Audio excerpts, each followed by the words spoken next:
Nung namatay yung dog namin, hindi ko kasi kayang ilibing siya sa gilid lang. I don't know, may issue akong gano'n. Gusto kong maayos siyang mailibing, maayos yung sitwasyon niya.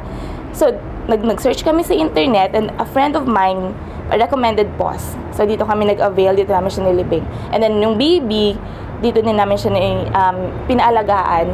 Sobrang ang galing ng mga doktor dito. Sobrang ang galing ni Doc. Parang yung pagod from duty, diretso kami dito. I'll have to wait like 3 hours, 4 hours, 5 hours minsan. Ang galing. Kasi parang sabi ni Doc sa akin, don't give too much hope. Wag masyadong ma-attach dito ha, kasi hindi ko kaya. Baka hindi ko kayanin.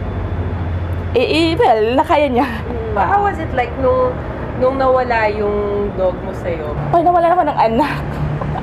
Ayun, funny, pag nasa work ako, I even wear yung black pin. Kasi parang ayoko kausapin. Siguro for 3 days. Alam mo yung luksang-luksa ka. We even went to Manawag.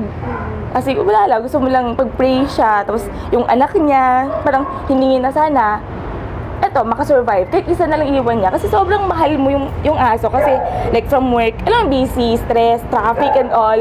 Pagdating mo ng bahay, nakaantay eh. Nandiyan siya. Tapos parang so excited. So, pawing-pawi yung ano mo, yung pagod mo. So lahat ng yun, like, kahit nahirapan kami nung namatay siya, kahit nahirapan kami nung baby niya, it's all worth it. Wala, para at least napupuntahan namin yearly. And not even yearly, kahit gusto namin puntahan, napupuntahan pa namin siya dito. Saka alam namin in good, ano siya. Hindi yung basta-basta itatapon mo na lang pag nawala. Usually yung iba, ganun, iba. Pag ano, basta papalibing na lang kahit saan. Gusto namin, may napupuntahan kami. Gaano kahalaga sa inyo, sister? Ay, sobra. Lalo na sa kanya. Kasi first ano namin yan first pet namin. Saka sobrang lambing. And since wala na rin kaming baby, malaki na yung anak namin siya na pinaka-baby namin. Sobra talaga. Ano pong pakiramdam niyo nung wala siya? Ay, iniyakan ko ng sobra. Parang baby nga Oo. Bali ano po kasi, matagal na po kami naghahanap ng libingan ng mga aso. Bali nagtanong po ako sa mga kapitbahay namin kung saan po yung meron.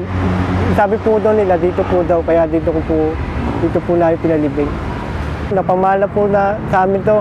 Bali, lahat po binibigay namin. Parang pamilya na rin po sa amin tong aso na to, kaya lagi po namin pinadalo-dalo. Medyo nakakalungkot nga lang po kasi yung biglaan po nilang pagkawala.